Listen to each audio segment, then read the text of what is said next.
Shalom. ದೇವರ ಸಮಾಧಾನವು ನಿಮ್ಮೊಬ್ಬೊಬ್ಬರಿಗೂ ಉಂಟಾಗಲಿ. ಪ್ರಿಯ ದೇವರ ಮಕ್ಕಳೇ, ಮತ್ತಾಯನು ಬರೆದ ಸುವಾರ್ತೆ 2ನೇ ಅಧ್ಯಾಯ 18ನೇ ವಚನದಲ್ಲಿ ಈ ರೀತಿ ಬರೆದಿದೆ. ರಾಮದಲ್ಲಿ ಬೊಬ್ಬೆಯು ಕೇಳಿಸಿತು, ಅಳುವಿಕೆಯು ಭೂಗೋಳಾಟವು ಉಂಟಾದವು.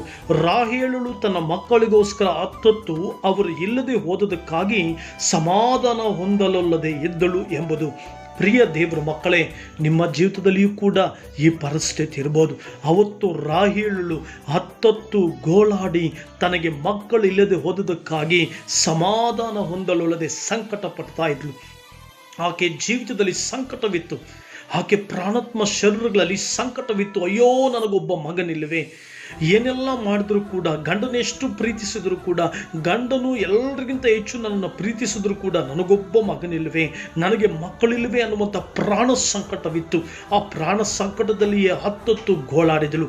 ಪ್ರಿಯ ದೇವರ ಮಕ್ಕಳೇ, ನಿಮ್ಮ ಜೀವಿತದಲ್ಲಿ ಕೂಡ ಒಂದು ವೇಳೆ ಅದೇ ಸಂಕಟದಲ್ಲಿ ನೀವು ಹಾದು ಹೋಗ್ತಾ ಇರ್ಬೋದು.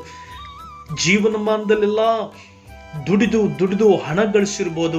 ಮನೆಗೆ ಹೋಗಿದ ತಕ್ಷಣ ಸಮಾಧಾನ ಇಲ್ಲವೇ ಅನ್ನುವಂಥ ಸಂಕಟ ನಿಮ್ಮೊಳಗಡೆ ಇರ್ಬೋದು. ಅಯ್ಯೋ, ಮಕ್ಕಳು ನನ್ನನ್ನು ಸರಿಯಾಗಿ ನೋಡ್ಕೊಳ್ತಾ ಇಲ್ಲವೇ ಅನ್ನುವಂಥ ಸಂಕಟ ಇರ್ಬೋದು. ಮಾತ್ರವಲ್ಲದೆ ಹೊರಗಡೆ ಎಷ್ಟೇ ಸಂತೋಷವಾಗಿದ್ದರೂ ಮನೆಗೆ ಹೋಗಿದ ತಕ್ಷಣ ಅಯ್ಯೋ, ನನಗೊಬ್ಬ ಮಗನಿಲ್ಲವೇ, ಅಯ್ಯೋ ನನಗೊಬ್ಬ ಮಗಳಿಲ್ಲವೇ, ಅಯ್ಯೋ ನನಗೆ ಮಕ್ಕಳೇ ಇಲ್ಲವೇ ಅನ್ನುವಂಥ ಸಂಕಟ ನಿನ್ನೊಳಗಡೆ ಕಾಡ್ತಾ ಇರ್ಬೋದು.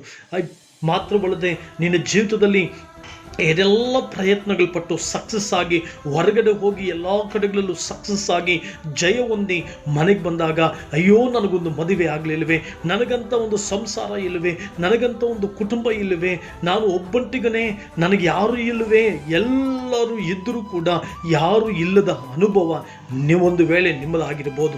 ಪ್ರಿಯ ದೇವರ ಮಕ್ಕಳೇ, ನಿಮ್ಮ ಜೀವನದಲ್ಲಿ ಎಲ್ಲ ಪರಿಸ್ಥಿತಿಗಳು ಕೈ ಬಿಟ್ಟು ಹೊರಗಡೆ ಹೋದಾಗೆಲ್ಲ ಖುಷಿಯಾಗಿದ್ದು ಎಲ್ಲ ಕೆಲಸ ಕಾರ್ಯಗಳು ಮುಗಿಸಿ ಮನೆಗೆ ಬಂದ ತಕ್ಷಣ ಮಂಕಾಗಿ ಹೋಗ್ತಿದ್ದಿರಬಹುದು. ಅಯ್ಯೋ ದೇವರೇ, ನಾನು ಎಲ್ಲ ಹೊರಗಡೆ ಸನ್ಮಾನಗಳು ಸಿಗ್ತಾ ಇದೆ, ಹೊರಗಡೆ ಜನರು ಹೊಗಳ್ತಾ ಇದ್ದಾರೆ, ಹೊರಗಡೆ ಸಕ್ಸಸ್ ಸಿಗ್ತಾ ಇದೆ, ಆದರೆ ನನ್ನ ಮನೆಗೆ ಬಂದರೆ ಏನೋ ನನಗೆ ಕೊರತೆ ಇದೆ ಅನಿಸ್ತಾ ಇದೆ, ಏನೋ ನನಗೆ ಇಲ್ಲ, ಇನ್ನೂ ಕಡಿಮೆ ಆಗಿದೆ ಅನಿಸ್ತಾ ಇದೆ ಅಂತ ಪ್ರಾಣ ಸಂಕಟ ನಿನ್ನೊಳಗಡೆ ಇದೆಯಾ? ಸಂಕಟ ಪಡ್ತಾ ಇದ್ದೀರಾ? ಭಯ ಪಡಬೇಡ್ರಿ. ಸಂಕಟಪಟ್ಟ ದೇಶದವರಿಗೆ ಅಂಧಕಾರವಿಲ್ಲ. ದೇವರು ವಾಕ್ಯದಲ್ಲಿ ಯೆಶಾಯನು ಬರೆದ ಪ್ರವಾದನೆ 9ನೇ ಅಧ್ಯಾಯದಲ್ಲಿ ಬರೆದಿದೆ, ಸಂಕಟಪಟ್ಟ ದೇಶಕ್ಕೆ ಇನ್ನು ಅಂಧಕಾರವಿಲ್ಲ. ದೇವರು ಖಂಡಿತವಾಗಲೂ ನಿನ್ನನ್ನು ಆಶೀರ್ವದಿಸ್ತಾರೆ, ಖಂಡಿತವಾಗಲೂ ನಿನ್ನ ಕತ್ತಲೆಯನ್ನು ತೊಲಗಿಸ್ತಾರೆ, ನಿನ್ನ ಸಂಕಟದಿಂದ ಬಿಡುಗಡೆ ಮಾಡ್ತಾರೆ. ರಾಹೇಲಳಿಗೆ ಯೋಸೇಫನೆಂಬ ಮಗನನ್ನು ಕೊಟ್ಟು ಐಗುಪ್ತ ದೇಶದ ಅರಸನ ಸ್ಥಾನದಲ್ಲಿ ಕೂರುವಂಥ ಒಬ್ಬ ಅಭಿಷೇಕ ಉಳ್ಳಂಥ ಮಗುವನ್ನು ರಾಹೇಲಳಿಗೆ ದೇವರು ಕೊಟ್ಟರು. ಅದೇ ರೀತಿ ನಿನ್ನ ಸಂಕಟದ ದಿನಗಳು ತೊಲಗಿ ಹೋಗುತ್ತೆ ಸಹೋದರ. ಸಂಕಟಗಳು ಎಷ್ಟು ದಿನ ನಿನ್ನನ್ನು ಬಾಧಿಸ್ತಾ ಇದೆ?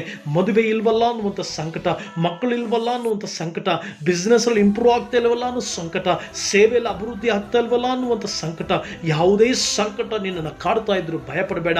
ರಾಹೇಲಳನ್ನು ಸಮಾಧಾನ ಪಡಿಸಿದ ದೇವರು, ರಾಹೇಲಳನ್ನು ಸಂತೋಷ ಪಡಿಸಿದ ದೇವರು, ಅದೇ ದೇವರು ನಿನ್ನನ್ನು ಸಂತೋಷಿಸ್ತಾನೆ, ನಿನ್ನನ್ನು ಸಂತೋಷ ಪಡಿಸ್ತಾನೆ, ನಿನ್ನನ್ನು ಅಭಿವೃದ್ಧಿ ಪಡಿಸ್ತಾನೆ. ದೇವರು ನಿಮ್ಮನ್ನು ಆಶೀರ್ವದಿಸಲಿ. ಆಮೇನ್.